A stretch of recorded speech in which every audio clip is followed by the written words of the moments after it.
Students, आज हम mathematical physics का एक और इंपॉर्टेंट टॉपिक डिस्कस करने जा रहे हैं जिसका नाम है solution of 1D wave equation. जो 1D वेव इक्वेशन होती है उसे हम कुछ इस तरह से एक्सप्रेस करते हैं, curly square u by curly X square is equal to 1 by C square curly square by curly T square u। इसे हम बोलते हैं 1D वेव इक्वेशन और इसका सॉल्यूशन हमें फाइंड करना है। तो स्टूडेंट्स, यहां से हमें क्लियरली दिख रहा है कि u जो है वो दो independent variables x and t का फंक्शन है।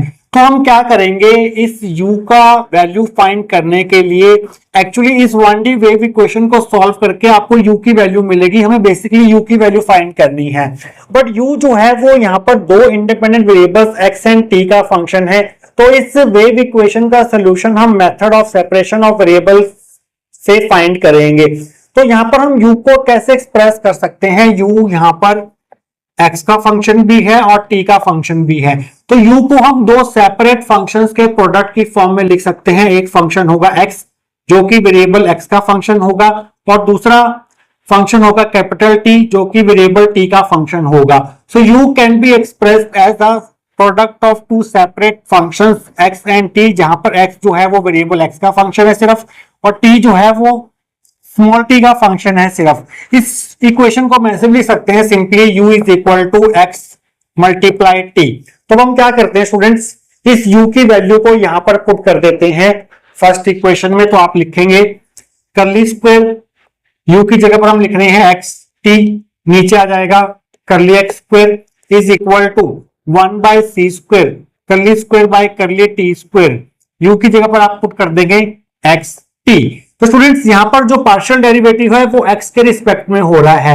अब x जो है वो x का फंक्शन है, t जो है वो x का फंक्शन नहीं है, t जो है वो स्मॉल t का फंक्शन है। तो ये t यहां पर कांस्टेंट की तरह ट्रीट होगा, इस t को आप बाहर ले लेंगे तो ये बन जाएगा t curly square x by curly x square is equal to, और यहां पर कैपिटल T जो है वो स्मॉल t का फंक्शन है बट x जो है वो स्मॉल t का फंक्शन नहीं है, x जो है वो स्मॉल x का फंक्शन है। तो ये x यहाँ पर कांस्टेंट की तरह ट्रीट होगा, इस x को हम पार्शियल डेरिवेटिव से बाहर ले लेंगे तो ये बन जाएगा x अपॉन सी square curly square t bye curly T square. तो स्टूडेंट्स, अब हम क्या करते हैं, इस x को नीचे भेज देते हैं तो ये बन जाएगा 1 अपॉन x करली square x by curly x square, और इस t को यहाँ पर भेज देते हैं तो ये बन जाएगा 1 अपॉन सी square t curly square T bye curly T square.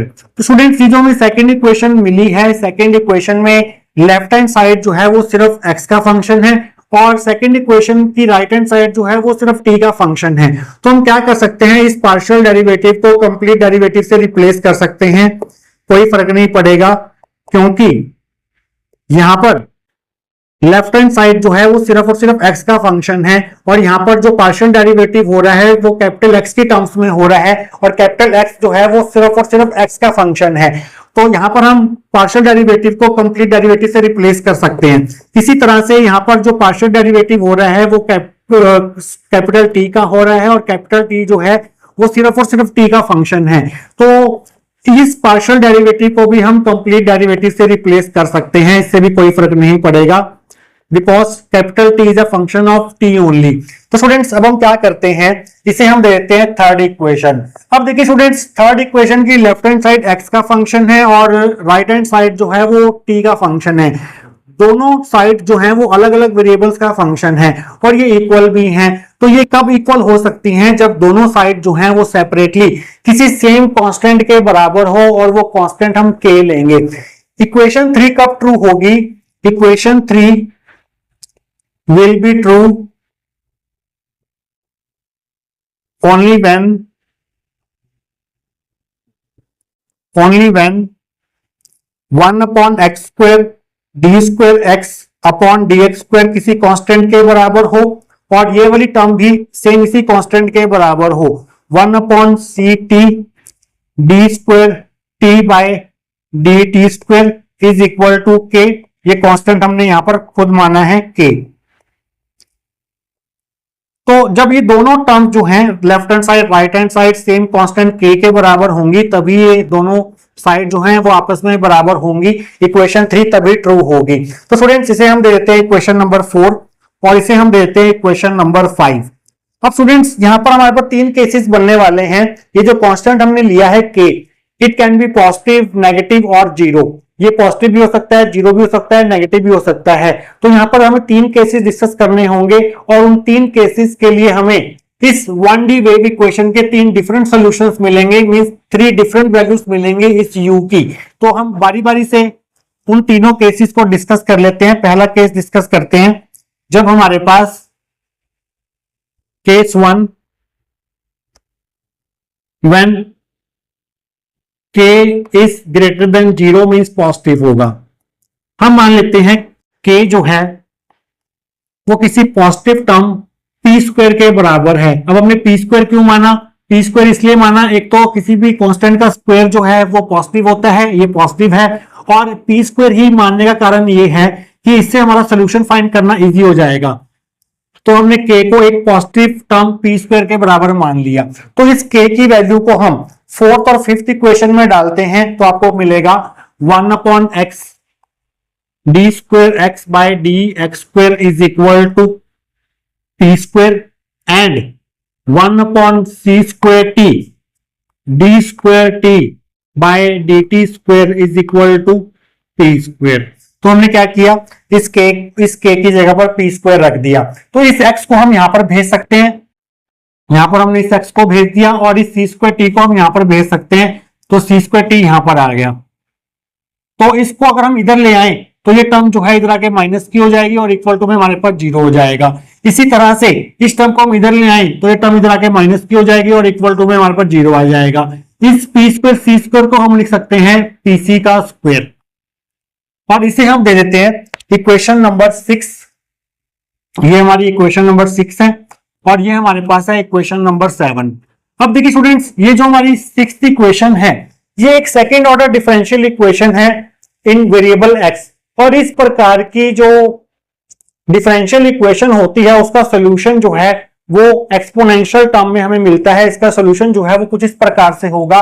इस इक्वेशन को सॉल्व करके हमें कैपिटल एक्स फंक्शन की वैल्यू मिलेगी और वो वैल्यू कुछ इस प्रकार से होगी c1 e की power px plus c2 e की पावर माइनस px। तो इस प्रकार के डिफरेंशियल इक्वेशन का सोल्यूशन जो है वो कुछ इस प्रकार से होता है। ये आपको यहाँ पर डायरेक्ट लिखना है। x जो है वो वेरिएबल x का फंक्शन है, तो यहाँ पर हम ब्रैकेट में x भी लगा देते हैं। तो स्टूडेंट्स यहाँ से हमें इस डिफरेंशियल इक्वेशन को सॉल्व करके कैपिटल t की वैल्यू मिलेगी। ये भी एक सेकेंड ऑर्डर डिफरेंशियल इक्वेशन है इन वेरिएबल t। इसका सोल्यूशन भी इसके जैसा ही होगा, बट यहाँ पर p की जगह पर क्या आ जाएगा, pc कांस्टेंट आ जाएगा और इस x वेरिएबल की जगह t आ जाएगा।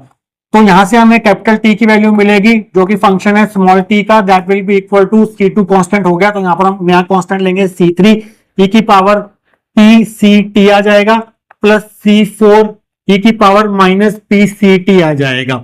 तो स्टूडेंट्स इस x ऑफ x और इस t ऑफ t की वैल्यू अगर हम यहां पर पुट कर दें स्टार इक्वेशन में तो आपको u ऑफ xt की वैल्यू मिल जाएगी। u ऑफ xt क्या मिलेगा आपको यहाँ पर x ऑफ x हमें क्या मिला है, ये मिला है c1 e की power px plus c2 e की पावर माइनस px, और t ऑफ t हमें मिला यहाँ पर ये c3 e की power pct plus c4 e की पावर माइनस pct। तो स्टूडेंट्स ये हमारे पास सोल्यूशन आ गया 1D वेव इक्वेशन का। किस केस में, जब हमारे पास k जो है वो ग्रेटर देन 0 होगा। सेकंड केस लेते हैं, केस नंबर 2, जब हमारे पास k जो है वो 0 के बराबर होगा। तो k इक्वल टू 0 के लिए अगर हम यहाँ पर k को 0 पुट कर दें फोर्थ और फिफ्थ इक्वेशन में तो आपको मिलेगा 1/x d square x by D X square is equal to 0 मिल जाएगा, and 1/c square t d square t by D T square equal to 0 मिल जाएगा। इस x को 0 से मल्टीप्लाई करेंगे तो ये खत्म हो जाएगा 1/x। इसी प्रकार से c स्क्वायर t को क्रॉस मल्टीप्लाई करके 0 से मल्टीप्लाई करेंगे तो ये c स्क्वायर t खत्म हो जाएगा। यहाँ से हमें बेसिकली करना क्या है, कैपिटल x की वैल्यू निकालनी है यहाँ से और कैपिटल t की वैल्यू निकालनी है यहाँ से। तो उसके लिए हमें ये डबल डेरिवेटिव कैंसिल करना होगा और डेरिवेटिव को इंटीग्रेट करके कैंसिल किया जा सकता है। मींस इस इक्वेशन को हमें 2 बार इंटीग्रेट करना होगा x के रिस्पेक्ट में। जब आप इसका एक बार इंटीग्रेट करेंगे x के रिस्पेक्ट में तो आपको मिलेगा dx बाय dx, एक डेरिवेटिव कैंसिल हो गया और यहां पर आ जाएगा कांस्टेंट ऑफ इंटीग्रेशन C5 क्योंकि C4 तक हम ले चुके हैं कांस्टेंट, और इसका एक और बार इंटीग्रेट करके आपको ये डेरिवेटिव कैंसिल हो जाएगा, तो आपको कैपिटल एक्स मिल जाएगा, that will be equal to C5 का इंटीग्रेशन एक्स के रिस्पेक्ट में हो जाएगा C5x प्लस एक और कांस्टेंट आ जाएगा, कांस्टेंट ऑफ इंटीग्रेशन C6, और ये x जो है वो x वेरिएबल का फंक्शन है, तो यहां से x ऑफ x ये मिलेगा। इस इक्वेशन का एक बार इंटीग्रेशन करेंगे स्मॉल t के रिस्पेक्ट में, तो आपको मिलेगा एक डेरिवेटिव कैंसिल हो जाएगा, dt by dt will be equal to constant of integration C7 आ जाएगा। एक और बार इसका इंटीग्रेशन करेंगे t के रिस्पेक्ट में, तो ये डेरिवेटिव भी कैंसिल हो जाएगा, so capital T will be equal to जो कि स्मॉल t का फंक्शन होगा C7 का इंटीग्रेशन t के रिस्पेक्ट में हो जाएगा C7t plus another constant of integration C8। तो x ऑफ x और t ऑफ t की ये वैल्यूज यहां पर अगर आप पुट करेंगे तो आपको मिलेगा u of xt will be equal to C5x plus C6 C7t plus C8। ये भी एक सोल्यूशन है किसका, 1D वेव इक्वेशन का, किसके लिए, जब हमारे पास k इक्वल टू 0 होगा। तो आइए बात करते हैं केस 3 की। जब हमारे पास k लेस देन 0 होगा मींस नेगेटिव होगा, तो हम k को किसी नेगेटिव टर्म के बराबर मानेंगे, और वो टर्म हम मान लेते हैं माइनस का n स्क्वायर। अब देखिए स्टूडेंट्स, n कांस्टेंट है तो n का स्क्वायर जो है वो पॉजिटिव होगा, पॉजिटिव को नेगेटिव से मल्टीप्लाई करेंगे तो हमें रिजल्ट नेगेटिव मिलेगा, मींस इस केस में k जो है वो लेस देन 0 मींस नेगेटिव रहने वाला है। और यहां पर हमने माइनस का n स्क्वायर ही क्यों चूज किया, क्योंकि इससे हमें सोल्यूशन लिखना इजी हो जाएगा। तो स्टूडेंट्स, अगर हम इस k equal to minus n square को फोर्थ और फिफ्थ इक्वेशन में यूज करें तो आपको मिलेगा 1 upon x d square x by dx square is equal to minus n square and 1 upon c square t d square t by dt square is equal to minus का n square. यहां भी हमने k की जगह minus n square put कर दिया और यहां भी माइनस n स्क्वायर पुट कर दिया, तो ये दो इक्वेशंस मिल गई। इनको थोड़ा रीअरेंज कर लेते हैं, इस x को इधर भेज देते हैं तो ये x क्रॉस मल्टीप्लाई होकर यहां पर आ जाएगा। इसी तरह से इस c स्क्वायर t को यहां पर भेज देते हैं तो ये जो है वो यहां पर आ जाएगा, और हम क्या करते हैं इस माइनस n स्क्वायर x को इधर ले आते हैं तो ये टर्म जो है वो प्लस की हो जाएगी, और यहां पर इक्वल टू में हमारे पास क्या आ जाएगा, 0 आ जाएगा। इसी तरह से अगर हम इस टर्म को इधर ले आए तो ये टर्म इधर आकर प्लस की हो जाएगी और इक्वल टू में 0 आ जाएगा, और इस एनसी को हम लिख सकते हैं एनसी ब्रैकेट लगा सकते हैं यहां पर। तो स्टूडेंट्स, ये हमारे पास दो इक्वेशंस आ गई हैं। इस इक्वेशन को ध्यान से देखिए, ये एक सेकेंड ऑर्डर डिफरेंशियल इक्वेशन है इन वेरिएबल एक्स। अब की बार यहां पर प्लस का एन स्क्वायर है, जबकि यहां पर जो हमें यहां पर देखने को मिला था माइनस का पी स्क्वायर देखने को मिला था, वो माइनस की टर्म्स में थी, ये प्लस की टर्म्स में थी। अगर जहां भी आपको इस प्रकार की सेकेंड ऑर्डर डिफरेंशियल इक्वेशन दिखाई दे प्लस साइन के साथ, तो इसका जो सोल्यूशन आपको मिलता है वो कॉस और साइन की टर्म्स में मिलता है, और इसका जो सोल्यूशन होगा वो हमें एक्स की वैल्यू देगा। तो इसमें इस केस में जो हमें एक्स की वैल्यू मिलेगी जो कि वेरिएबल एक्स का फंक्शन होगी वो कुछ इस प्रकार से होगी। कांस्टेंट हम यहां पर C8 तक ले चुके हैं, तो नेक्स्ट कांस्टेंट होगा C9 कॉस ऑफ ये कांस्टेंट n जो यहां पर लगा हुआ है n वो आएगा, साथ में variable x plus C10 sine of nx। तो इस प्रकार की डिफरेंशियल इक्वेशन का सॉल्यूशन जो है वो हम कुछ इस तरह से लिखते हैं मैथमेटिक्स में। ठीक इसी प्रकार से ये भी एक सेकेंड ऑर्डर डिफरेंशियल इक्वेशन है इन वेरिएबल t, यहां पर प्लस साइन है और यहां पर कांस्टेंट n था, यहां पर कांस्टेंट nc है। सेम ऐसा ही सोल्यूशन आपको यहां पर भी लिखना है जो कि हमें कैपिटल T की वैल्यू देगा जो कि स्मॉल t का फंक्शन होगा, that will be equal to next constant C11 cos of इस n की जगह पर nc लिखेंगे आप, और इस x वेरिएबल की जगह t वेरिएबल लिखेंगे प्लस C12 साइन nct। तो यहां से हमें t ऑफ t की वैल्यू जो है वो ये मिलने वाली है इस इक्वेशन को सॉल्व करके, और इस इक्वेशन को सॉल्व करके हमें x ऑफ x की वैल्यू ये मिलेगी। तो स्टूडेंट्स, अगर हम ये दोनों वैल्यूज स्टार इक्वेशन में डाल दें तो आपको मिलेगा थर्ड केस के लिए u ऑफ xt की वैल्यू जो कि इस प्रकार से होगी C9 cos nx plus C10 sin nx,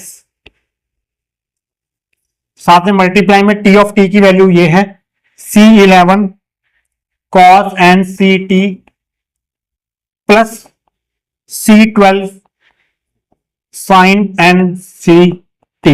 तो स्टूडेंट्स ये भी एक सोल्यूशन है किसका, 1D वेव इक्वेशन का, बट कब, जब हमारे पास k लेस देन 0 होगा, मींस नेगेटिव होगा।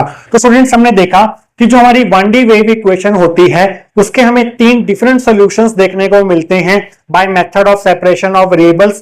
पहला सॉल्यूशन हमें ये देखने को मिला था जब हमारे पास k ग्रेटर देन 0 था, और k इक्वल टू 0 के लिए हमें ये सोल्यूशन देखने को मिलेगा, और k लेस देन 0 के लिए हमें कुछ इस प्रकार से सोल्यूशन देखने को मिलेगा। तो आपको ये तीनों सोल्यूशन जो हैं वो एग्जाम में फाइंड करके दिखाने हैं। तो स्टूडेंट्स आई होप आपको आज का टॉपिक जो है वो अच्छे से क्लियर हुआ होगा। मिलेंगे किसी और important topic related to mathematical physics के साथ। Till then take care.